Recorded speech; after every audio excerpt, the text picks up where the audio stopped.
السلام علیکم ورحمۃ اللہ. الحمد للہ رب العالمین، الصلاۃ والسلام علی سید المرسلین وعلی آلہ واصحابہ اجمعین. رب اشرح لی صدری ویسر لی امری واحلل عقدۃ من لسانی یفقہوا قولی. رب زدنی علما رب زدنی علما آمین یا رب العالمین. ہر قسم کی تعریف، حمد اور ثنا اللہ رب العزت کے لیے لائق اور زیبا ہے، جو ساری کائنات کا ایک و تنہا خالق، مالک، مربی اور منتظم ہے. ہر قسم کی تعریف اور ہر قسم کا شکر اس مالک کے لیے ہے جس نے ساری کائنات کو وجود بخشا اور ہر مخلوق کی حفاظت کرتا ہے، ہر جیو کی حفاظت کرتا ہے اور ہر کسی کی ضرورتوں کو پوری کرتا ہے. اسی کے لیے ہر قسم کی تعریف اور شکر ہے. درود و سلام ہو، رحمتیں اور برکتیں ہوں اس مالک کی ان نیک بندوں پر جنہیں نبوت اور رسالت کے منصب سے سرفراز فرمایا گیا، جن کے ذریعے سے انسان اور جن کی رشد و ہدایت کا بندوبست فرمایا گیا، خصوصاً نبی مکرم رحمت للعالمین امام الانبیاء محمد صلی اللہ علیہ وسلم پر اور آپ کے اہل بیت پر اور صحابہ اکرام پر رحمتیں اور برکتیں کا نزول ہو، بے شمار درود و سلام ہو. معزز سامعین اکرام، سورہ عنکبوت کی آج آخری رکوع کلاس میں رہے گی. اللہ رب العزت سے دعا ہے کہ اللہ رب العزت ہمیں صحیح معنوں میں، یعنی قرآن کو خود قرآن کی تفسیر سے، قرآن کو صحیح احادیث کی روشنی میں، قرآن کو قرآن کی روشنی میں، قرآن کو صحیح احادیث کی روشنی میں اور قرآن کو صحابہ اکرام کے منہج کی یا صحابہ اکرام کے فہم کی روشنی میں ہمیں سمجھ لے اور اس پر عمل کرنے کی، ایمان لانے اور اس پہ عمل کرنے کی توفیق اور رفیق عطا فرمائے. آمین یا رب العالمین. سورہ عنکبوت آیت نمبر 64. اعوذ باللہ من الشیطان الرجیم.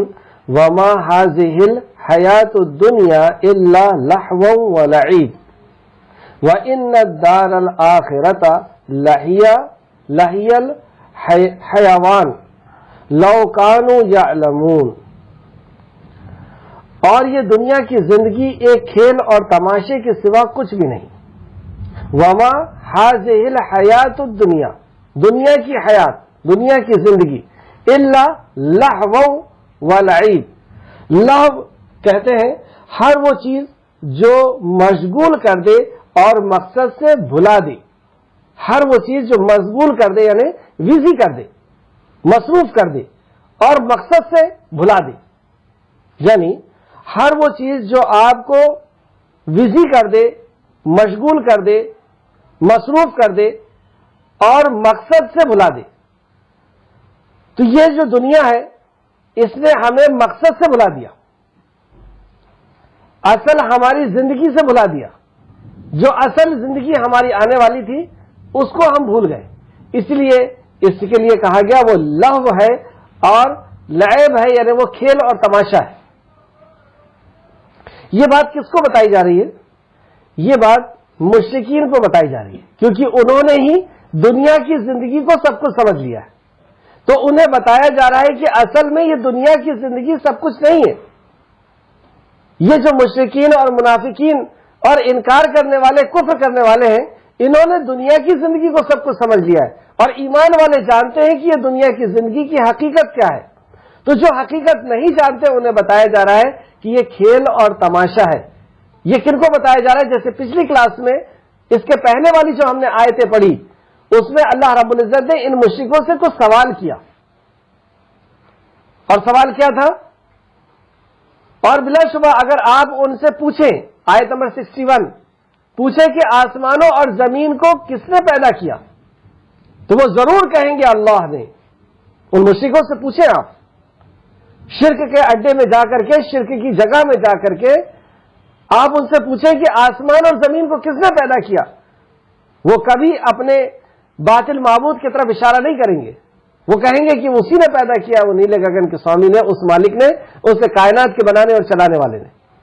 تو جب زمین و آسمان کو اس نے بنایا ہے اور زمین و آسمان کے اندر کی چیزیں ہی ہماری ضرورت کی چیزیں ہیں، تو پھر اللہ کہتا ہے کہ کہاں بہ کے جا رہے ہو؟ جب تم نے اتنا بڑا جواب دے دیا کہ زمین کا بنانے والا یعنی زمین کے اندر جتنی بھی چیزیں ہیں، اس کے اندر ہوا ہے، پانی ہے، اس کے اندر نباتات ہیں، اگنے والی چیزیں ہیں، کھانے والی چیزیں ہیں، یہ سب تم نے اقرار کر لیا ہے کہ آسمان اور زمین اور اس کے درمیان کی چیزوں کا بنانے والا اللہ ہے، پھر کہاں بہ کے جا رہے ہو؟ پھر کہاں تم اندھ وشواس میں پڑے ہوئے؟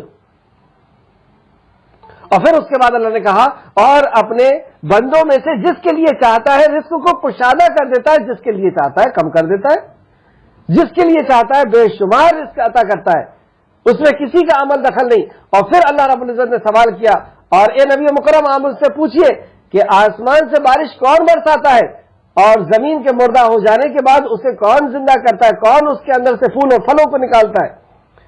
تو وہ ضرور کہیں گے اللہ نے۔ تو الحمدللہ آپ کہیے کہ اللہ کا شکر ہے، لیکن ان کے اکثر لوگ اس بات کا علم نہیں رکھتے۔ کہہ رہے ہیں یہ بات، لیکن دیکھیے آپ کہ ان کے قول اور فعل میں کس قدر تضاد ہے، کس قدر اختلاف ہے۔ ان کی انتر آتما سے یہ بات نکل رہی ہے کہ زمین و آسمان اور سورج اور چاند کا بنانے والا، انسان اور جانور کا بنانے والا، آسمان سے رزق کا اتارنے والا یعنی پانی کا، اور زمین میں سے مردہ دانوں کو پھاڑ کر کے باہر نکالنے والا، اور یہ پھلوں اور پھولوں کو کی ذریعے سے رزق کا دینے والا اللہ ہے۔ یہ اندر سے ان کے بات نکلتی ہے، لیکن اکثر لوگ عقل نہیں رکھتے کہ جب یہ سب کچھ کرنے والا اللہ ہے تو اس کا حق کسی اور کو کیوں دیا جائے؟ اس کے علاوہ کوئی اور کیسے کچھ دے سکتا ہے؟ جب مالک وہ ہے تو غیر مالک اس کی ملکیت کی چیزوں کو کیسے دے سکتا ہے؟ یہ ایسا کیوں کر رہے ہیں؟ یہ آخرت روخی زندگی کیوں نہیں جی رہے؟ یہ آخرت کو سامنے رکھ کر کے اللہ رب العزت کی رضا کے لیے کیوں نہیں جی رہے؟ کیونکہ انہوں نے دنیا کی زندگی کو سب کچھ سمجھ رکھا ہے۔ یہ ڈرتے ہیں کہ اگر ہم توحید پر آ گئے، ہم اگر جو اندر سے ہم کہہ رہے ہیں کہ دنیا کا بنانے اور چلانے والا ایک ہے، اور اگر ہم اس بات پر کھڑے ہو گئے کہ ہاں وہ ایک ہے، اب وہ 10 اور 20 اور 30 33 کروڑ نہیں ہو سکتے، تو انہیں ڈر لگتا ہے کہ دنیا ہاتھ سے چلی جائے گی، عزت چلی جائے گی، کاروبار چلا جائے گا، رشتہ داریاں چلے جائے گی۔ تو جب بندہ توحید پر آتا ہے تو شیطان اسی طریقے سے ڈراتا ہے۔ تو اللہ رب العزت نے انہیں پھر آگے کہا وما هذه الحیات الدنیا الا لہو ولعب، اور یہ دنیا کی زندگی تو ایک کھیل اور تماشے کے سوا کچھ بھی نہیں۔ تم دنیا کی زندگی کے ڈر سے، دنیا کی زندگی کو حاصل کرنے کے لیے جو اندر سے تم جس حقیقت کو تم جان چکے ہو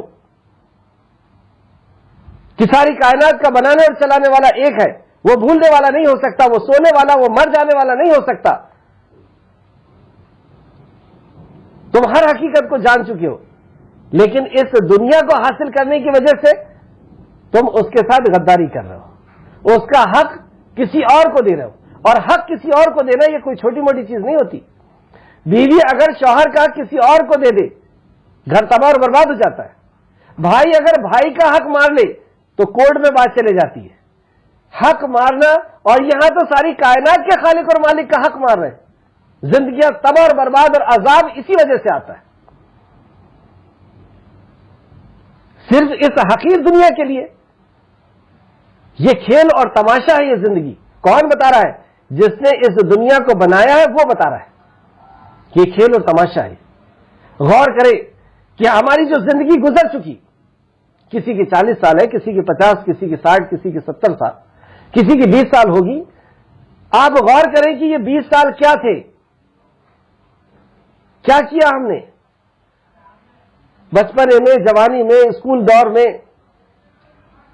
آپ کے اندر سے ایک ہی بات نکلے گی، کھیل اور تماشا تھا، چلا گیا، گزر گیا۔ اپنی نادانیوں میں ہنس رہے ہیں ہم بیٹھ کر کے کہ کیا کیے تھے ہم نے، ایسی نادانیاں کیے تھے۔ اور واقعی جب موت کا وقت فرشتہ آ جائے گا تو پھر پوری زندگی ہمیں کھیل اور تماشا لگے گی کہ اصل زندگی کی طرف تو ہم چلے۔ ہماری جو زندگی ہے وہ حقیقت کی طرف دوڑ رہی ہے، جا رہی ہے، ہر منٹ ہر سیکنڈ ہمیں قبر کی طرف لے کر کے جا رہا ہے، ہماری موت کی طرف لے کے جا رہا ہے۔ جیسے کہ ایک برف بیچنے والا گرمی کے موسم میں برف بیچ رہا ہے اور چیخ رہا ہے کہ میرا برف خرید لو، یہ گرمی میں پگھل رہا ہے، میرا برف خرید لو، یہ پگھل رہا ہے۔ یہ حال ہمارا ہے کہ ہماری زندگی پگھل رہی ہے، ختم ہو رہی ہے، یہ کھیل اور تماشا ختم ہوتے چلا جا رہا ہے۔ یہ کھیل اور تماشا ایسا ہے جیسے کہ بچہ مٹی کا گھر بناتا ہے اور جب اپنے اصل گھر کی طرف آتا ہے تو اسے توڑ پھوڑ کر کے واپس آ جاتا ہے۔ جب ہم اپنے اصل گھر کی طرف جائیں گے تو یا تو اس گھر کو چھوڑ کر کے چلے جائیں گے یا اپنی بیماری کے علاج کے لیے اس گھر کو توڑ دیں گے بیچ باچ کر کے، اور پھر اصل گھر کی طرف چلے جائیں گے۔ یہ زندگی جو ہمیں دی گئی ہے، یہ اس کی ایسی مثال ہے کہ سمندر میں ایک انگلی ڈال کر کے آپ نکالیں، انگلی میں کتنا پانی آئے گا؟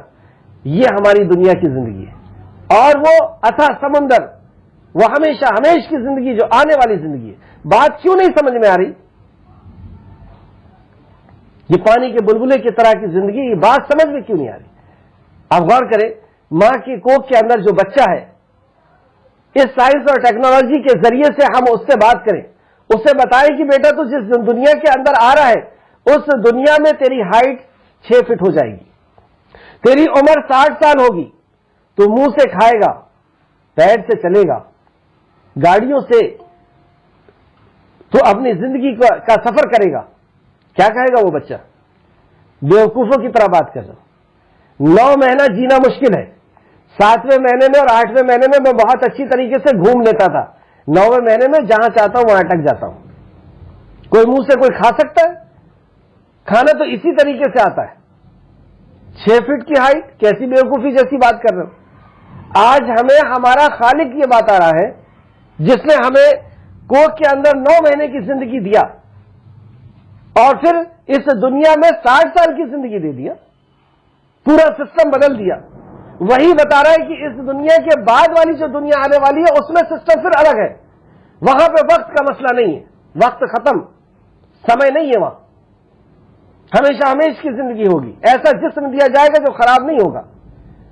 یہ جسم آپ دیکھیں کہ 7 بار ریسائیکل ہوتا ہے، ہر چیز نئی آتی ہے، 7 بار ہوتا ہے۔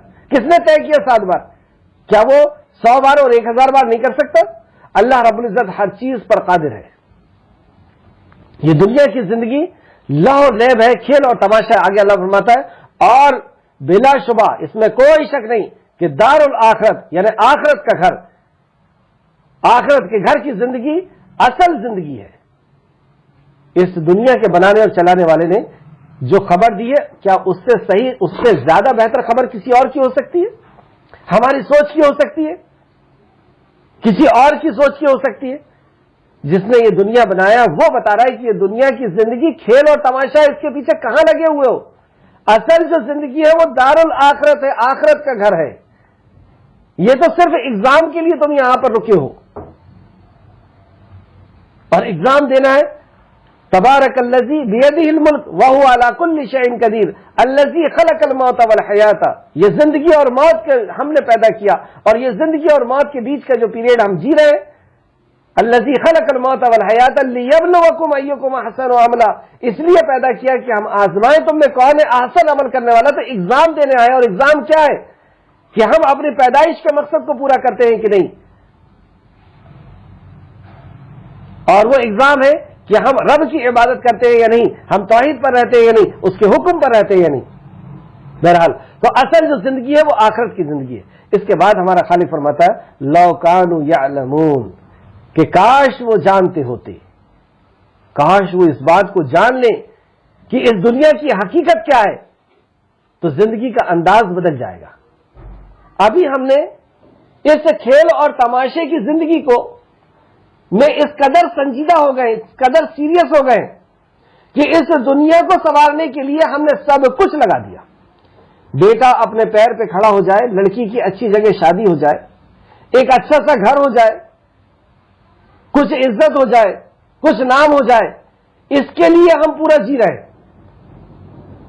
اور اس میں سے اگر کوئی چیز چلی گئی تو بے تحاشا ٹینشن، ڈپریشن، شوہر مر گیا اب تو زندگی ختم ہو گئی، جوان بیٹا چلا گیا اب تو کچھ بچا ہی نہیں، دکان جل گئی، گھر ٹوٹ گیا، اس قدر ڈپریشن میں چلے گئے کہ پھر زندگی کا کچھ مقصد ہی سمجھ میں نہیں آ رہا. کیوں ہوا ایسا؟ یہ فطرت کس کی ہے؟ یہ اس کی ہے جس نے دنیا کی زندگی کو سب کچھ سمجھا ہوا ہے. اور کاش کہ وہ جان لے کہ اصل ٹھکانہ آخرت ہے اور یہ تو لہو و لعب ہے، یہ تو کھیل اور تماشا ہے. تو اس کی زندگی کیسی ہوگی؟ جیسے اللہ نے کہا نا لو کانوا یعلمون، کہ کاش وہ اس بات کو جان لے تو اس کی زندگی کیسی ہوگی. یہ غم، خوشی، فکر اور پریشانی، یہ ساری چیز اس کا سوچ کا پیمانہ بدل جائے گا. اب اگر یہ چیز آتی ہے یا جاتی ہے اس سے کوئی فرق نہیں پڑے گا، کیونکہ وہ جان رہا ہے کہ یہ تو کھیل اور تماشا ہے، یہ تو ضرورت ہے، مقصد نہیں. اصل میں ہم نے زندگی کو مقصد سمجھ لیا ہے، یہاں کے رشتوں کو مقصد سمجھ لیا ہے، یہاں کے رہن سہن کو، یہاں کی دولت کو، یہاں کے گھر کو مقصد سمجھ لیا ہے. اس لیے اس کے چھوڑنے کا بھی ڈر اور خوف ہوتا ہے. اگزامپل کے طور پر ہم ٹرین سے بامبے جا رہے ہیں اور اپنی سیٹ میں ہم نے اور نیچے قالین لگانا شروع کر دیے، پردے وغیرہ لگا دیے، بیڈ شیٹ وغیرہ لگا دیے، اے سی کا بھی انتظام ہو گیا، چائے اور کافی بھی چل رہی ہے. اور جیسے ہی بامبے آیا ٹی سی آ کر کے کہتا بھائی صاحب اتریے، آپ کا مقصد پورا ہو گیا. ہم اس کے کھڑکی اور دروازے کو پکڑ کر کے رونے لگے کہ نہیں نہیں مجھے نہیں اترنا ہے، یہی سب کچھ ہے. یہ حالت، یہ بیوقوفی ہے ہماری. جو اللہ کے کلام سے دور ہوگا، جو خالق کے سسٹم کو نہیں جانے گا، اور یہ کہاں سے جانے گا؟ اسی کے کلام سے جانے گا. اور جسے یہ بات پتا ہے، جیسے اللہ نے کہا نا لو کانوا یعلمون، کہ کاش وہ جانتے ہوتے. تو جو جان چکا، جو سمجھ چکا، پھر وہ جانے کے لیے وہ روئے گا اور پریشان نہیں ہوگا. اسے پتا ہے کہ یہ تو ضرورت تھی، اس نے اس کو ضرورت ہی سمجھ کر کے جیا. آپ دیکھ لیں صحابہ اکرام کی زندگی کو کہ اس دنیا کو انہوں نے کس طریقے سے جیا. کبھی اللہ کے کلام کو اور نبی کے فرمان کو اس دنیا کے لیے گرنے نہیں دیا، اس حکم کا کبھی انکار نہیں کیا. دنیا، اگر آپ سیرت پڑھیں صحابہ اکرام کی، جو ہمارے ہیرو ہیں، ان کی سیرت اگر آپ پڑھیں تو عقل حیران ہو جاتی کہ واقعی ان کے لیے دنیا کوئی حقیقت ہی نہیں تھی، دنیا کی کوئی وقت اور کوئی قیمت ہی نہیں تھی ان کے لیے. ایک جنگ چل رہی ہے اور کسی نے افواہ اڑا دی کہ محمد صلی اللہ علیہ وسلم شہید کر دیے گئے. بے تحاشا ایک خاتون دوڑتے ہوئے جنگ کی طرف چلی آ رہی ہے. راستے میں لوگوں سے وہ پوچھتی ہے کہ محمد کیسے ہیں صلی اللہ علیہ وسلم. لوگ بتاتے ہیں کہ تیرے والد اس جنگ میں شہید ہو گئے. انا للہ و انا الیہ راجعون. مجھے یہ بتاؤ کہ محمد کیسے ہیں صلی اللہ علیہ وسلم. کچھ آگے بڑھتی ہے، لوگ بتاتے ہیں تیرے شوہر کا شہید ہو گئے. انا للہ و انا الیہ راجعون. مجھے یہ بتاؤ کہ محمد کیسے. کچھ دور آگے چلتی ہیں، لوگ بتاتے ہیں تیرے بیٹے کو بھی شہید کر دیا گیا. اب بتائیے ایک خاتون کے لیے یہ تین رشتے کتنے بڑے ہیں؟ باپ کا رشتہ، شوہر کا رشتہ، بیٹے کا رشتہ. لیکن کیا پوچھتی ہیں کہ مجھے تو یہ بتاؤ کہ نبی مکرم محمد صلی اللہ علیہ وسلم کیسے ہیں، دین کے جو سردار ہیں، دین جن سے بننا ہے، دین جن سے قائم ہونا، وہ کیسے ہیں. اور جب لوگوں نے اشارہ کر کے بتایا کہ وہ دیکھ لو، تو آپ کو دیکھتی ہے اور کہتی ہے اب مجھے کسی بات کی فکر نہیں، اب مجھے کسی بات کا غم نہیں. دنیا کی زندگی کھیل اور تماشا سمجھ لیا تھا انہوں نے. تو کیا اللہ رب العزت نے دنیا ان سے چھین لی تھی؟ دیکھ لیں آپ عمر فاروق کو، دیکھ لیں آپ عثمان غنی کو، اور بھی دوسرے صحابہ. عمر فاروق کون؟ جو بکری اور اونٹ کے چرواہے تھے. اس اسلام نے جب انہوں نے دنیا کی حقیقت کو جانا اور اتنا ہی ویٹ دیا، اتنی ہی اہمیت دی جتنی اس کی وقت تھی، جتنی اس کی اوقات تھی، تو اللہ رب العزت نے دنیا کو ان کے قدموں میں ڈال دیا. 90 مربع میل یعنی زمین. نبی کریم صلی اللہ علیہ وسلم فرماتے ہیں کہ مجھے زمین دکھائی گئی اور میں نے دیکھا زمین کا ایک کنارے سے دوسرا کنارہ، اور میں نے جہاں تک دیکھا وہاں تک میری امت کی سلطنت ہوگی. عمر فاروق کے دور میں یہ سلطنت ملی. دنیا اللہ رب العزت نے قدموں میں ڈال دی. تو اصل آج کی اس آیت میں یہی سبق ہم کو ملتا ہے کہ ہم دنیا کی زندگی کو اتنا ہی وزن دیں, اتنا ہی ویٹ دیں, اتنی ہی اہمیت دیں جتنی اس کی ضرورت ہے, اور آخرت کو اتنا ویٹ دیں جتنی اس کی ضرورت ہے. وہ ہمیشہ رہنے والی چیز ہے. یہ تو کب ختم ہو جائے گی, یہ تو کب ساتھ چھوڑ دے گی, اور جب یہ ساتھ چھوڑے گی تو اس کا گھر بھی گیا, اس کی عزت بھی گئی, اس کی دولت بھی گئی, اور یہ عمر بھی چلی گئی. آخر میں آیت کو پھر سے دیکھیں, اور یہ دنیا کی زندگی ایک کھیل اور تماشے کے سوا کچھ نہیں. یہ ہمارا خالق کائنات ہمیں خبر دے رہا ہے, اور بلا شبہ دار الآخرت یعنی آخرت گھر کا, آخرت کی زندگی یہی اصل زندگی ہے. کاش لوگ جانتے ہوتے. پھر جب وہ, اب یہاں سے موضوع چینج ہو رہا ہے, آیت نمبر 65, پھر جب وہ مشرکین, کیونکہ بات یہ سورہ عنکبوت ہے, اور عنکبوت یعنی مکڑی کا گھر, مکڑی کے گھر کا اگزامپل مشرک سے دیا گیا. تو یہ پوری سورت جو ہے وہ مشرکے کے حالات کو بیان کر رہی ہے. تو یہاں پہ مشرک کا ایک اور طرز عمل اللہ رب العزت نے بیان کیا. مشرکین جب کشتی میں سوار ہوتے ہیں تو وہ اطاعت و فرما برداری کو اس اللہ کے لیے خالص کر لیتے ہیں.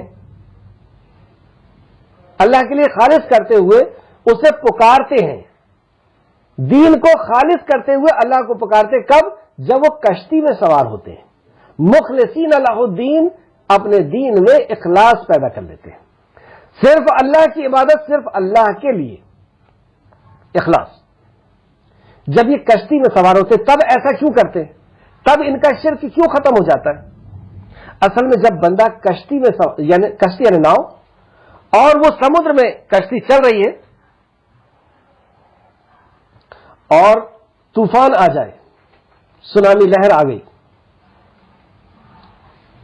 اس وقت انہیں باطل معبود نظر نہیں آتے. اس سے ملتی جلتی ایک اور آیت, وہاں سے آپ کو اور تفسیر میں سمجھنے میں آسانی ہوگی. سورہ بنی اسرائیل آیت نمبر 67, سورہ بنی اسرائیل آیت نمبر 67, اور جب تم کو دریا میں تکلیف پہنچتی ہے, اب تم دریا میں ہو, ناؤ کے اوپر بیٹھے ہوئے, اب تکلیف پہنچ گئی, اب بھوکمپ آ گیا یا سونامی لہر آ گئی یا طوفان آ گیا, کون بچائے گا؟ تکلیف پہنچ گئے. تو جن کو تم پکارا کرتے تھے وہ سب اس کے سوا یعنی اللہ کے سوا گم ہو گئے, بھول گئے تم سب کو. ایسی جگہ میں اب کوئی یاد نہیں آ رہا, کیونکہ تمہارا کانشیس مائنڈ جو ہے وہ سب کانشیس مائنڈ میں چلا گیا. اب وہ حقیقت جو ہے وہ سامنے آ گئی کہ یہاں کوئی کچھ نہیں کر سکتا. اگزامپل کے طور پر ہم ایک کار میں بیٹھے ہوئے ہیں اور کار ڈاؤن میں اسپیڈ سے اتر رہی ہے. ڈرائیور یہ آواز لگائے کہ بریک فیل ہو گیا. ہم بھی بیٹھے ہوئے, کچھ مشرک بھی بیٹھے ہوئے. یہ مشرک کس کو آواز دیں گے؟ یہ صرف چیخ کر کے کہیں گے کہ اللہ تو بچا لے. سب کانشیس مائنڈ جو ہے اب کام کرنا شروع کر دیا. اب کوئی نہیں بچا سکتا. اب بچانے والی ذات جو ہے وہ صرف اور صرف اللہ رب العزت کی ہے. اے ساری کائنات کے رب, اے ساری کائنات کے خالق اور مالک, تو بچا لے.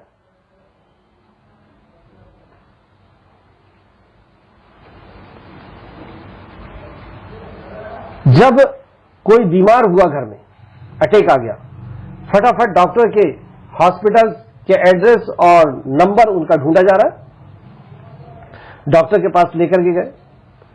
ڈاکٹر نے چیک اپ کیا اور کہتا ہے کہ نہیں, میرے بس کی بات نہیں ہے, اب ان کے لیے پرارتھنا کر لو, آخری کچھ خدمت کر لو ان کے لیے. اب مسجد کا گھر دکھتا ہے, مسجد دکھتی ہے, اللہ رب العزت دکھتا ہے. اب اللہ سے دعائیں ہو رہی ہیں. پہلے دکھا تھا؟ پہلے نہیں. جب دنیا نے ساتھ چھوڑ دیا, ڈاکٹر نے ساتھ چھوڑ دیا, اب اللہ رب العزت نظر آیا, اب اللہ سے دعا کر رہے. اب اگر اللہ نے بچا لیا تو فوراً پلٹی مار دیں گے کہ وہ ڈاکٹر صاحب بہت اچھے تھے, بہت اچھا انجیکشن اور بہت اچھا سرجری اور فلاں فلاں, اور بچا لیے انہیں. اور اگر مر گیا تو اللہ نے مار ڈالا. بچایا تو فلاں نے بچایا. اب یہ جو ڈرائیور تھا جس نے چیخا تھا کہ بریک فیل ہو گیا، اور اللہ رب العزت نے اس تیزی سے کھائی کی طرف اترنے والی کار کو کنارے لگا دیا، کسی پیڑ سے جا کر کے وہ رک گئی۔ اترتے سے ڈرائیور کیا کہے گا؟ میں نے اس طریقے سے اسٹیئرنگ کو سنبھالا اور اس طریقے سے دھیرے سے لا کر کے پیڑ کے سامنے ٹکا دیا، فوراً بدل گیا۔ ابھی چیخ رہا تھا کہ اللہ تو بچا لے، اور جیسے ہی اللہ رب العزت نے بچایا فوراً وہ کریڈٹ یا تو اس نے اپنے آپ کو دے دیا یا اس گاڑی سے اترتے سے چلو چڑھاوا چڑھائیں گے، اس نے بچا لیا۔ اب آیت سنیں، انشاءاللہ تعالیٰ پوری طرح سمجھ میں آئے گی۔ مشرکین کشتی میں سوار ہوتے ہیں تو وہ اطاعت و فرما برداری میں اس اللہ کے لیے خاص کر دیتے ہیں اور اسی کو پکارتے ہیں، دین کو خالص کر لیتے ہیں، مخلصین لہ الدین۔ دین کہتے ہیں زندگی گزارنے کے طریقے کو، اور اس کو خالص کر لینا یعنی اللہ رب العزت نے زندگی گزارنے کا جو طریقہ نازل کیا ہے اسی طریقے کے مطابق جینا، اور صرف اللہ کو پکارتے ہیں۔ اور اس دین کے اندر اصل کیا ہے؟ وہ توحید ہے، کہ دین کو خالص کر لینا یعنی اللہ کی عبادت صرف اللہ کے لیے، دنیا کی رضا کے لیے، دنیا کی دولت کے لیے نہیں۔ تو جب یہ بھور میں پھنس جاتے ہیں، مصیبت میں پھنس جاتے ہیں، تو صرف اللہ رب العزت پکارتے ہیں۔ پھر جب وہ انہیں خشکی کی طرف نجات دیتا ہے تو فوراً وہ شرک کرنے لگتے ہیں۔ جیسی وہ بچا لیتا ہے اللہ رب العزت تو فوراً وہ شرک کرنا شروع کر دیتے ہیں۔ کاروبار ختم ہو گیا، دکان بیٹھ گئی، دعا کر رہے ہیں، خوب دعا کر رہے ہیں اللہ رب العزت سے، اب دکان چل پڑی تو میں نے اس طریقے سے بزنس کیا، میں نے اتنی محنت کیا، میں نے یہ دماغ لگایا۔ اب بھول گئے وہ کہ جب نہیں چل رہی تھی تو کس کو پکار رہے تھے، کس نے چلا دیا۔ یہ بہت چھوٹی چھوٹی سی چیز ہوتی ہے زندگی کے اندر، لیکن اسی میں ہم الجھ کر کے اور اپنے رب کو ناراض کر لیتے ہیں۔ آگے دیکھیں اللہ رب العزت کیا فرماتا ہے، ہم خود بھی اپنا غور کریں۔ جب ہمارے اوپر مصیبتیں آتی ہیں، میں خود اپنے اوپر سے یہ بات کہہ رہا ہوں، آپ سب بھی اپنے اوپر زندگی پہ لے کر کے دیکھیں، جب مصیبت پہ مصیبت آنا شروع ہو گئی تو ہم سب سمجھ لیتے ہیں، کیونکہ ہم سب قرآن پڑھنے والے ہیں، ہم سمجھ لیتے ہیں کہ کچھ غلطی ہوئی ہے، کیونکہ ہمارے اوپر جو مصیبت آتی ہے وہ ہماری ہی کرنیوں کا نتیجہ ہوتی ہے۔ اب جب مصیبت آ گئی تو مخلصین لہ الدین، اب دین کو ہم نے خالص کر دیا۔ اب کوئی بارات میں جانے کا کہہ رہا ہے تو نہیں، میں بارات میں نہیں جا سکتا، اسلام میں غلط ہے، منع ہے، کیونکہ مار پڑ رہی نا اللہ کی، مصیبت آ رہی ہے۔ کوئی چوری کرنے کا بول رہا نہیں، کوئی شراب پینے کا نہیں، ایسا نہیں کر سکتا، جھوٹ، غیبت، چغلی سب بند، کیونکہ پھنس چکے ہیں بھاور میں۔ اور جیسی اس مصیبت سے نکلے، اب نماز، روزہ، حج، زکات سب ٹائم پر، تہجد ہو رہی ہے، نماز میں لیٹ نہیں ہو رہے، لیکن جیسی ہی چھوٹ ملی، جیسی اللہ نے اس بھاور سے نکالا، بھول گئے پھر اپنی روش۔ اور اس مصیبت سے نکالنے والا کون تھا؟ اس کو بھی بعض دفعہ لوگ یہ سمجھتے ہیں کہ ہم نے اپنی اس سے جو ہے عقل سے اور اپنی صلاحیت سے، اپنی محنت سے ہم نے اس بھور میں پھنسی ہوئی کشتی کو نکال لیا، ہم مصیبت سے بچ گئے۔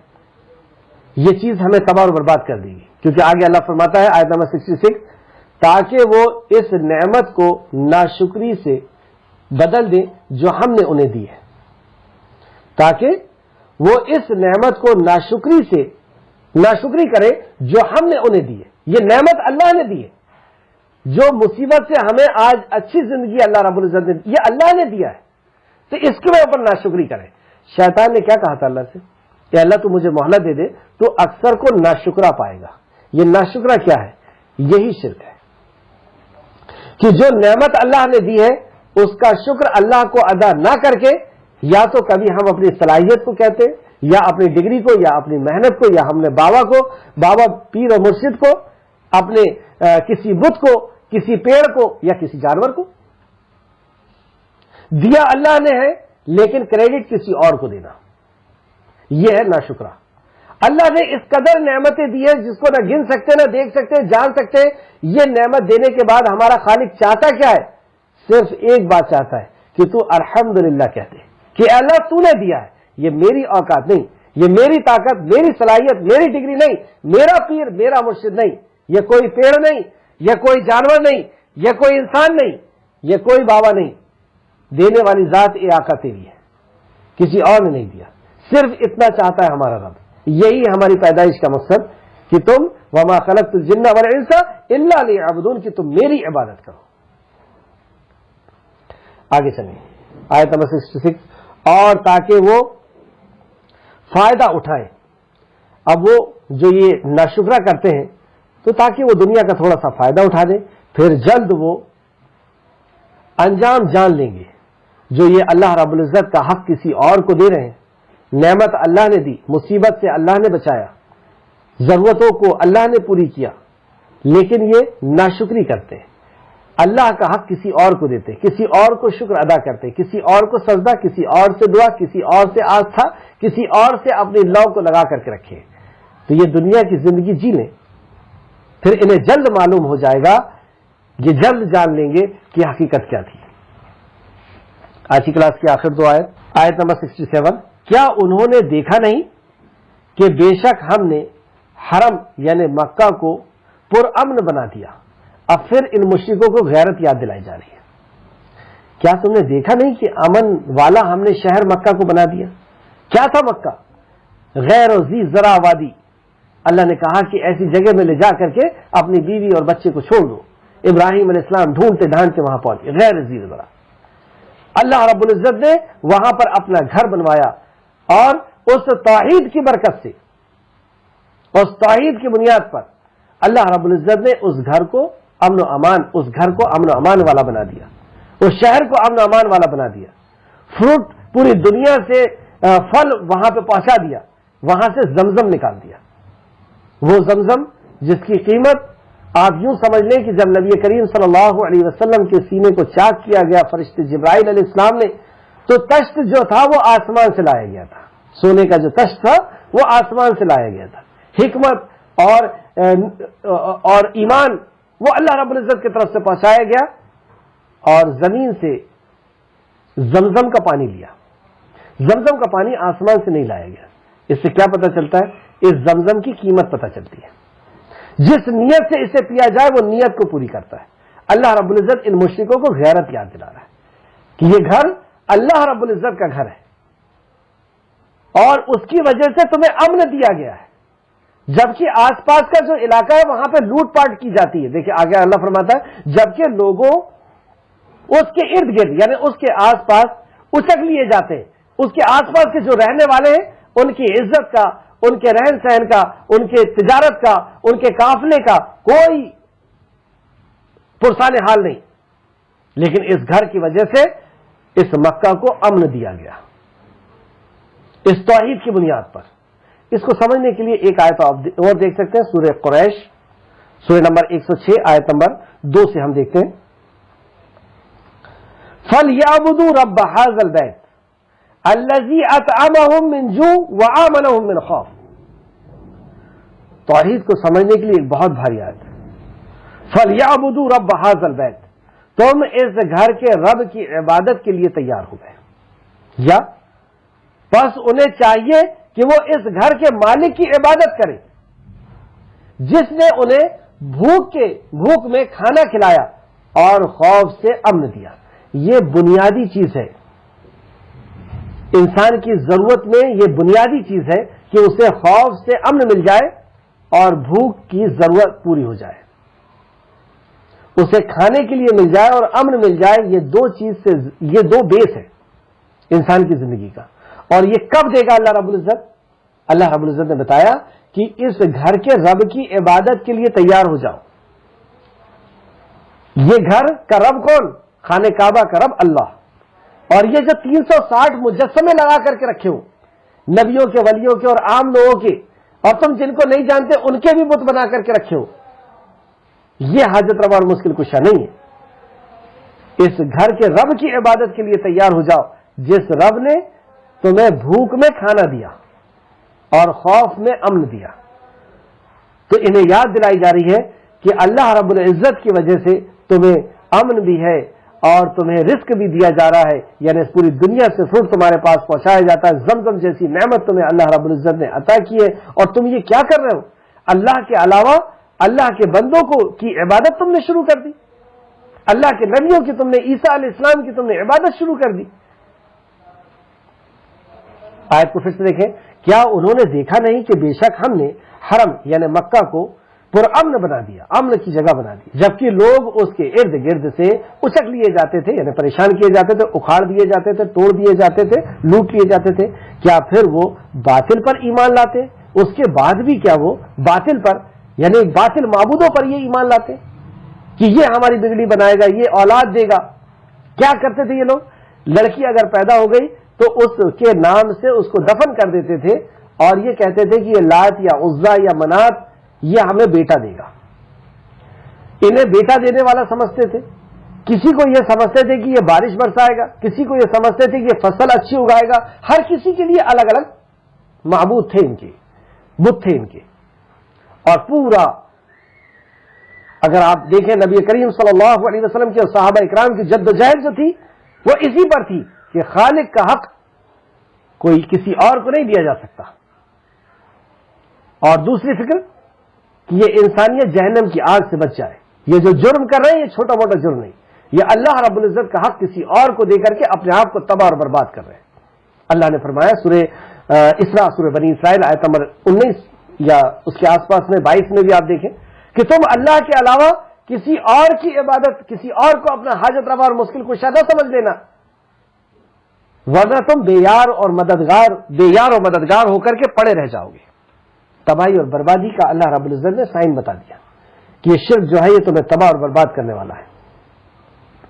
آگے اللہ فرماتا ہے اور اللہ کی نعمت کی ناشکری کرتے ہیں تو یہ نعمت اللہ رب العزت نے دی ہے، تمہیں امن بھی دیا، تمہیں فروٹ کا پھلوں کا جو ہے رزق دیا، تمہیں زمزم دیا، تمہیں امن دیا، کتنی بڑی۔ آپ مکہ کے اندر جب داخل ہوں گے تو آپ کے اندر سے ایک سکون اور اطمینان آئے گا کہ میں امن کے اندر آ گیا، میں حرم کے اندر آ گیا۔ اللہ اکبر۔ اور یہ سب کچھ اللہ نے دیا، اور اللہ کی نعمت کی تم ناشکری کرتے ہو کہ اس کے گھر کے اندر تم کسی اور کی عبادت کرتے ہو، اس کے گھر کے اندر تم نے دوسرے معبودوں کو لگا رکھے ہو، انہیں حاجت روا اور ان کے مشکل کشا سمجھ رکھے ہو۔ کتنی بڑی بغاوت ہے یہ۔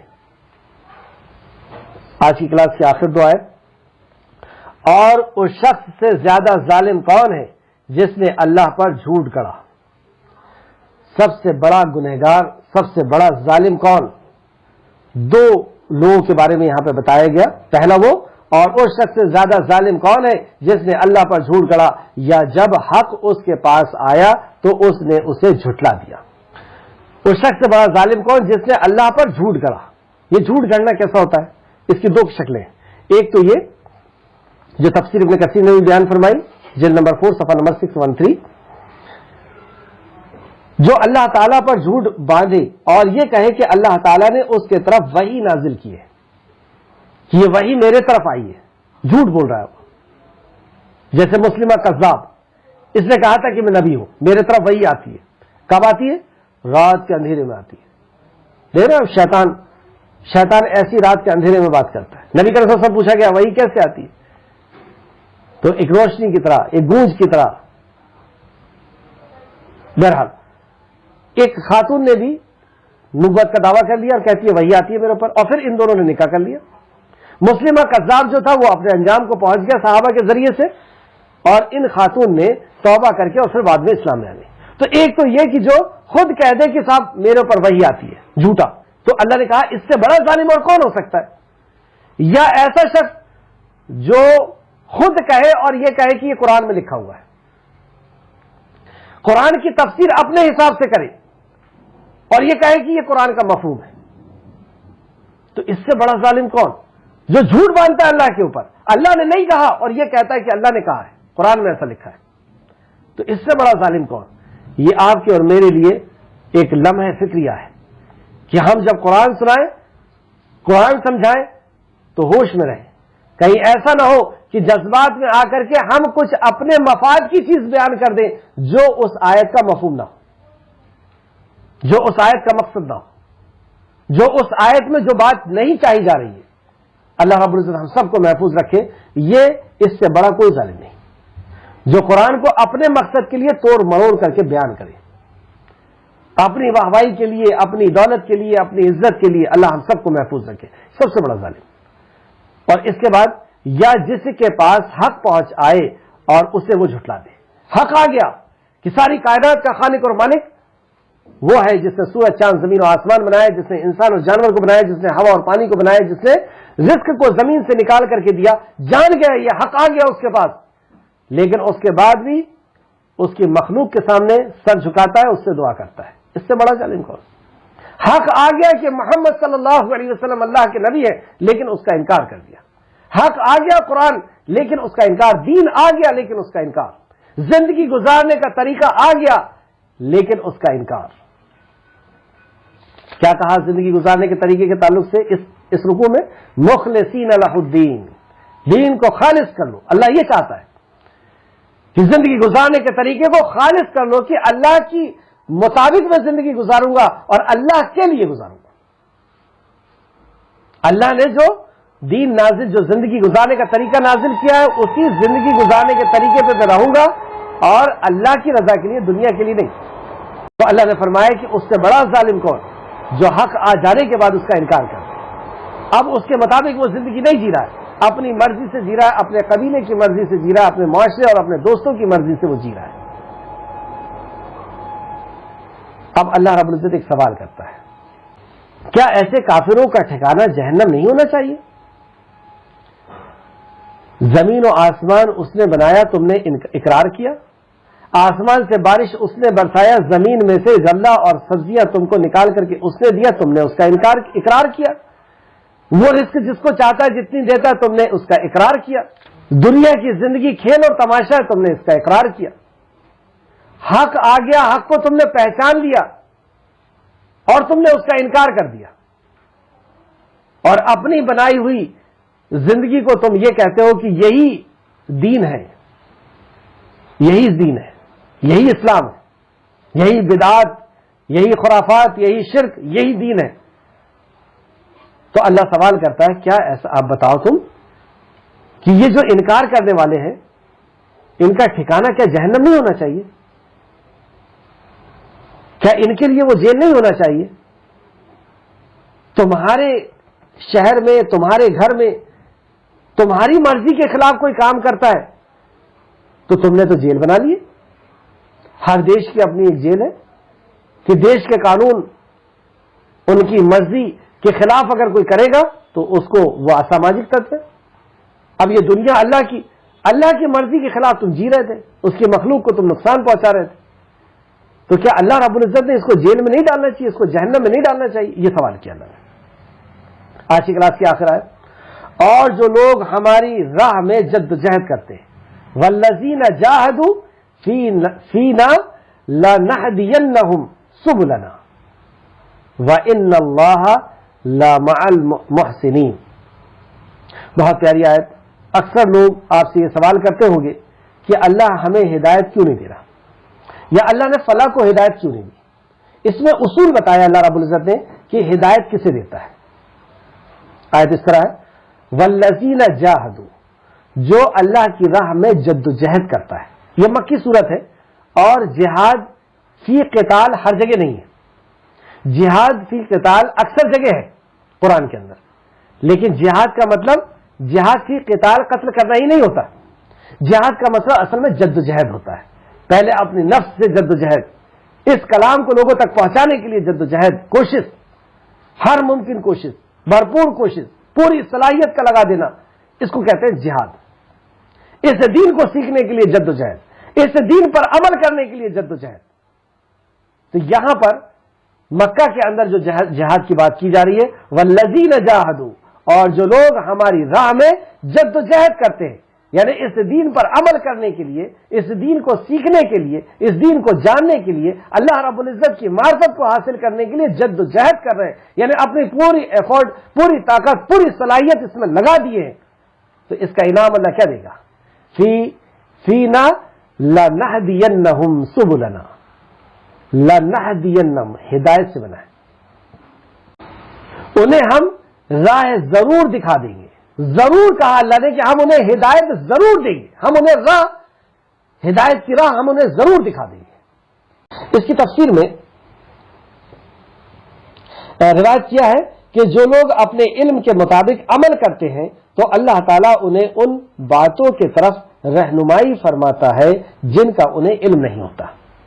ایسی باتوں کی طرف، ایسے علم کی طرف اللہ ان کی رہنمائی، کیونکہ وہ جد و جہد کر رہے ہیں نا، کوشش کر رہے ہیں اللہ کی طرف جانے کی، وہ کوشش کر رہے ہیں، تو اللہ کی طرف جو ایک ہاتھ آتا ہے اللہ رب العزت اگزامپل کے طور پہ 10 ہاتھ آتا ہے۔ کوئی چل کر کے آتا ہے اللہ دوڑ کر کے آتا ہے، کوئی محفل میں ذکر کرتا ہے اللہ اس سے بہتر محفل میں اس کا ذکر کرتا ہے، کوئی دل میں یاد کرتا ہے، اللہ اکبر، ہم دنیا کے اوپر دل لگا بیٹھے، ہم جسے یاد کر رہے ہیں اور وہ گھراٹے مار کر کے سو رہا ہے، ہم جسے یاد کر رہے ہیں اسے کوئی لینا دینا نہیں، ہم اصل چیز کی طرف آئے، اصل زندگی کے مقصد کی طرف آئے۔ جب ہم اپنے خالق کو محفل میں یاد کرتے ہیں، اس سے بہتر محفل میں وہ یاد کرتا ہے فرشتوں کی محفل میں، جو اس کے قریب ہے اس سے ان کے بیچ میں وہ یاد کرتا ہے۔ جب ہم اس کی طرف چل کر کے آتے ہیں وہ دوڑ کر کے آتا ہے، وہ 1 قدم آتے ہیں وہ 10 قدم آتا ہے، اور جب ہم اسے دل میں یاد کرتے ہیں تو اللہ اکبر، وہ بھی بندے کو یاد کرتا ہے۔ ہم تو دنیا میں ہی لگے ہوئے، اور اگر کوئی روگردانی کرتا ہے کہ مجھے یاد نہیں کرنا، مجھے نہیں جاننا، مجھے نہیں سیکھنا، مجھے نہیں جانا، تو اللہ رب العزت بھی بے نیاز ہے، اسے کوئی پرواہ نہیں۔ پچھلی کلاسوں میں ہم حدیث پڑھ چکے ہیں کہ پوری دنیا کے لوگ ایسے ہو جائیں جس میں تمہارے سب سے پیارے انسان کا جو دل ہے ویسے ہو جائیں، پہلا انسان آخری انسان، پہلا جن آخری جن، اتنے قیمتی ہو جائیں، تو اللہ کی شان کوئی بڑھنے والی نہیں، سارے کے سارے نافرمان ہو جائیں، ایسے نافرمان ہو جائیں جیسے کہ سب سے بڑا نافرمان، تو اللہ رب العزت کی شان میں کچھ گھٹنے والا نہیں۔ یہ اس زمین کی اوقات ہی کتنی ہے، اسپیس میں جا کر کے دیکھیے، مچھر کے پر کے برابر لگتی ہے یہ زمین، اور اس سے خالق جو ساری کائنات کا خالق ہے، وہ اس عرش عظیم کا رب ہے جس عرش عظیم کو آج اس سائنس اور ٹیکنالوجی کے دور میں بھی جس کی لمبائی اور چوڑائی کو نہیں ناپا جا سکا، جبکہ جس ومان میں ہم بیٹھے ہیں اس ومان کی اسپیڈ 24,000 کلومیٹر فی گھنٹے کی رفتار سے ہماری زمین دوڑ رہی ہے، سفر کر رہی ہے، لیکن آج تک وہ آج تک وہ آسمان کے کنارے کو نہیں جان پائی، اور اس میں بیٹھے ہوئے ٹیلیسکوپ لے کر کے ہمارے سائنسداں زمین کے آسمان کے کنارے کو نہیں جان پایا۔ اس عرش عظیم کے رب، اس کی کیا شان میں کمی ہوگی ہماری عبادت نہ کرنے سے، اور ہماری عبادت کرنے سے اس کی کون سی شان بڑھ جانے والی ہے، کیا وقت ہے ہماری؟ تو جب ہم اس سے روگردانی کرتے ہیں تو وہ پھر ہمیں ہدایت نہیں دیتا، وہ زبردستی اپنی عبادت نہیں کرانا چاہتا، یہ اس کی شان ہے، وہ زبردستی ہمیں عمل کی آزادی دے دیا۔ اب اگر ہم اس کی طرف لوٹیں گے، ہم اس کی طرف رجوع کریں گے، ہم اس سے دعا کریں گے، ہم اس سے سجدہ کریں گے، ہم اس سے مانگیں گے کہ اللہ تو دے، اور ہم جد و جہد کریں گے اس دین کو سیکھنے کے لیے، اس دین پر عمل کرنے کے لیے ہم جد و جہد کریں گے، قربانیاں دیں گے، تو اللہ رب العزت فرماتا ہے کہ میں اسے اپنی راہیں ضرور دکھاؤں گا۔ یہ وعدہ ہے خالق کا، سبحان اللہ، کتنی پیاری آیت۔ اور میں یوں سمجھتا ہوں کہ اس سورت کا یہ خلاصہ ہے، سورہ عنکبوت کا۔ پھر سے دیکھیں آپ، اور جو لوگ ہماری راہ میں جد و جہد کرتے ہیں انہیں اپنی راہیں ضرور دکھا دیں گے، یعنی ہم انہیں ہدایت ضرور دیں گے۔ اور آخر میں اللہ رب العزت نے فرمایا اس سورت کے اختتام پہ، وَإِنَّ اللَّهَ لَعَلْمُحْسِنِينَ، یقیناً اللہ نیکی کرنے والوں کے ساتھ ہے۔ یہاں پہ اصل میں محسن کا لفظ آیا، اللہ ساتھ ہے۔ ہم میں سے کون نہیں چاہتا کہ اللہ ہمارا ساتھ ہو جائے؟ ساری کائنات کا جس کی شان یہ ہے کہ کن کہہ کر کے دنیا کو بنا دے اور مٹا دے، وہ رب جس کے ہاتھ میں ہماری دھڑکن ہے، ایک ایک سانس جس کے ہم محتاج ہیں، دیکھنے کے لیے، کھڑے ہونے کے لیے، سننے کے لیے، چلنے کے لیے، جس کے ایک ایک لمحہ ساری کائنات محتاج، سورج چاند زمین ہر چیز اس کی محتاج، وہ اس کو ہم کیا اپنا ساتھی نہیں بنانا چاہیں گے؟ تو اللہ کب ساتھی ہوتا ہے، کس کا ساتھی ہوتا ہے؟ تو یہاں پہ اللہ نے فرمایا وَإِنَّ اللَّهَ مَعَ الْمُحْسِنِينَ، اللہ محسنوں کے ساتھ ہے۔ یہ محسن کیا ہے؟ تفسیر ابن کثیر جلد نمبر 4 صفحہ نمبر 614، وَإِنَّ اللَّهَ مَعَ الْمُحْسِنِينَ، اور یقیناً اللہ تو نیکوکاروں کے ساتھ ہے، یعنی احسان کرنے والوں کے ساتھ ہے۔ امام ابن ابو حاتم نے روایت کیا ہے کہ حضرت عیسیٰ ابن مریم علیہ السلام کا قول ہے کہ احسان یہ ہے کہ تم اس سے اچھا سلوک کرو جو تم سے برا سلوک کرتا ہے. احسان یہ نہیں کہ تم اس سے اچھا سلوک کرو جو تم سے اچھا سلوک کرتا ہے. واللہ عالم. تفسیر ابن ابو حاتم جلد نمبر 9 صفحہ نمبر 3084. تفسیر ابن ابو حاتم نے صفحہ نمبر 9 جلد نمبر 9 صفحہ نمبر 3085. البتہ تفسیر ابن ابو حاتم کے نسخے میں یہ قول رسول اللہ صلی اللہ علیہ وسلم کی طرف منسوب کیا گیا ہے، جبکہ بعض یعنی تفسیر ابن کثیر امام ابن کثیر ہی کی طرف حضرت عیسیٰ علیہ السلام کی طرف سے منسوب کیا گیا ہے. بہرحال نقطہ واضح ہے، جو اصل چیز ہے وہ واضح ہے. سمجھ لیں آپ اس کو. اصل میں احسان اس کو نہیں کہتے کہ کسی نے ہمارے ساتھ اچھا سلوک کیا تو ہم نے بھی اس کے ساتھ اچھا سلوک کر دیا، یہ بدلہ ہے، یہ احسان نہیں ہے. کسی نے ہمارے برے وقت میں کام آیا، ہم بھی اس کے برے وقت میں کام آ گئے. کسی نے ہم کو گھر میں جگہ دی، ہم نے بھی اس کو جگہ دے دی. یہ بدلہ ہے. احسان یہ ہے کہ کوئی آپ کے ساتھ غلط سلوک کر رہا ہے اور آپ اس کے ساتھ اچھا سلوک کریں. کوئی ہمارے ساتھ غلط سلوک کر رہا ہے اور ہم اس کے ساتھ اچھا سلوک کریں، یہ احسان ہے. اور اس احسان کرنے والے کے ساتھ اللہ رب العزت ہے. اللہ کے فضل سے سورہ عنکبوت اپنے اختتام کو پہنچی. سورہ عنکبوت یعنی مکڑی کے تعلق سے اللہ رب العزت نے اگزامپل دے کر کے سمجھایا مشرک کو. آیت نمبر 41 میں کیا فرمایا، اور اس کا ہوم ورک بھی دیا گیا تھا آپ کو کہ مکڑی کی مثال کیوں دی اللہ نے مشرک کے لیے. مشرک کے لیے مکڑی کی مثال کیوں دی، یہ آپ کے لیے ہوم ورک تھا. اللہ رب العزت نے آیت نمبر 41 میں فرمایا ان لوگوں کی مثال جنہوں نے اللہ کے سوا کارساز بنا رکھے ہیں. کارساز کتنا پیارا لفظ ہے. اپنا حاجت روا اور مشکل کشا اللہ کے سوا کسی اور کو بنا رکھے ہیں. ان کی مثال، ان کا اگزامپل مکڑی کی سی ہے کہ اس نے ایک گھر بنایا، مطلب مکڑی کے گھر کے، اور مکڑی کی طرح اللہ رب العزت نے اس کا اگزامپل دیا. اور بے شک گھروں میں سب سے کمزور گھر مکڑی کا گھر ہے. کاش کہ وہ جانتے ہوتے. وہاں پہ بھی اللہ نے فرمایا کاش یہ جان لیتے یہ مشرک یہ کر کیا رہے، کس سے ان نے اپنے رشتے کو انہوں نے وابستہ کر کے رکھا ہے. اس کی تفسیر میں بھی آپ نے لکھا تھا ان کی مثال تو اس شخص کی سی ہے جو مکڑی کے گھر سے اپنے آپ کو وابستہ کر لے، اپنے لو کو لگا لے، اپنی نیت اپنے عقیدے کو بنا لے، یعنی اس سے ہونے کا وہ یقین کر لے. اور ظاہر ہے کہ مکڑی کا گھر تو سب گھروں میں سب سے کمزور ہے. تو مکڑی دیکھیں آپ اگزامپل اللہ رب العزت نے دیا. مومن کا اگزامپل دیا پیڑ سے، اور کھجور کا پیڑ نبی کریم صلی اللہ علیہ وسلم نے بتا دیا. تو مومن ویسا ہی ہوتا ہے جیسا کھجور کا پیڑ ہے کہ آندھی اور طوفان اسے ہلا نہیں پاتی. کتنی ہی مشکلیں اور پریشانیاں آزمائشیں آ جائیں، اس کی جڑ اتنی مضبوط ہے، توحید اتنی مضبوط ہے کہ وہ گرتا نہیں. اس کا چھوٹا سا پھل ہوتا ہے لیکن بہت وٹامن والا ہوتا ہے. مومن بہت کم بولتا ہے لیکن بہت قیمتی بات بولتا ہے. وہ اپنے سے جانے کے پہلے پھل اور چھوڑ جاتا ہے تاکہ وہ دوسرے درخت لگے. مومن بھی اپنے جانے کے پہلے اپنے اچھے شاگرد اور نیک بچوں کو چھوڑ کر کے جاتا ہے. ایسی 70 سے بھی زیادہ اس کی خوبیاں میں نے بتائی تھی. تو یہ تو پیڑ اس کا اگزامپل مومن سے دیا. اور پیڑ کی اصل وجہ کیا ہے پیدائش کی کہ وہ کاربن ڈائی آکسائڈ لیتا ہے، آکسیجن دیتا ہے. مومن تأمرون بالمعروف وتنہون عن المنکر، برائی سے روکتا ہے، بھلائی دیتا ہے، لوگوں کی پریشانیوں کو جھیلتا ہے اور معاشرے کے اندر اصلاح کا کام کرتا ہے. پیڑ اگر ختم ہو جائے تو ایٹماسفیئر کے اندر بدلاؤ آ جائے گا، دنیا جی نہیں سکتی. پیڑ اگر سارے ختم ہو گئے دنیا ختم. مومن اگر سارے ختم ہو گئے قیامت آ جائے گی.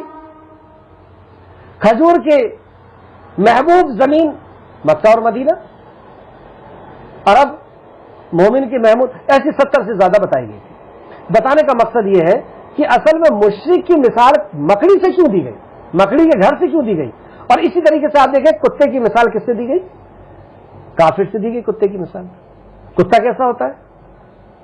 کتا ذمہ داری کا کوئی اس کو احساس نہیں ہوتا.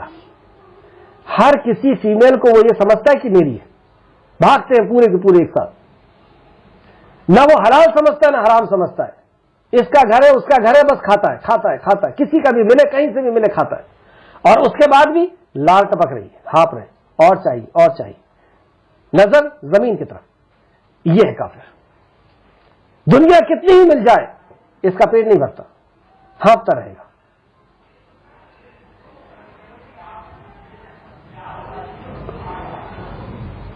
اور بھی بہت ساری چیزیں میں اس کو چھوڑ رہا ہوں. اب آئیں آپ عنکبوت کی طرف. مکڑی سے مثال دی کہ انہوں نے جسے اپنا کارساز بنا رکھے ہیں, جسے یہ اپنا حاجت روا اور مشکل کشا سمجھتے ہیں, ان کی مثال اور ان کی مثال مکڑی کی طرح ہے, مکڑی کے گھر کی طرح. اور کمزوری میں سب سے کمزور گھر مکڑی کا گھر ہے. اب مکڑی کا گھر کیسے ہوتا ہے؟ آپ لوگوں کے لیے میں نے ہوم ورک دیا تھا, آپ نے کتنا کیا اس کو مجھے کسی ایک نے بھی نہیں پہنچایا. خیر, اب میں نے جو ہوم ورک کیا وہ آپ کے سامنے پیش کرتا ہوں. گھر کس لیے ہوتا ہے؟ اور مکڑی کا گھر نہ بارش میں کام آ سکتا ہے, نہ دھوپ سے بچا سکتا ہے, نہ بارش سے بچا سکتا ہے, نہ ٹھنڈ سے بچا سکتا ہے. اس قدر کمزور, کسی کام کا نہیں. اور ایسی جگہ سے اس نے اپنی نسبت کو وابستہ کر لیا. کوئی پریشانی آتی ہے, کوئی مصیبت آتی ہے, فلاں یاد آتا ہے, اللہ یاد نہیں آتا. اور یہ فلاں اتنا کمزور کہ نہ اسے دھوپ سے بچا سکتا ہے, نہ ٹھنڈ سے بچا سکتا ہے, نہ بارش سے بچا سکتا ہے. اور جب یہ گرنے لگے اور اگر اس کو پکڑ لے تو وہ جالا اسے پریشان کر دیتا ہے. وہ مکڑی کا جالا اسے پریشان کر دے گا. اتنا کمزور یہ مانگنے والا, اور جس سے مانگ رہا وہ بھی اتنا کمزور. دوسرا, گھر جو ہوتا ہے وہ سنورتا ہے, بنتا ہے, بیوی ہو, شوہر ہو, بچے ہو. اور یہ مکڑی جو ہے نا, جب یہ اپنے پارٹنر کے ساتھ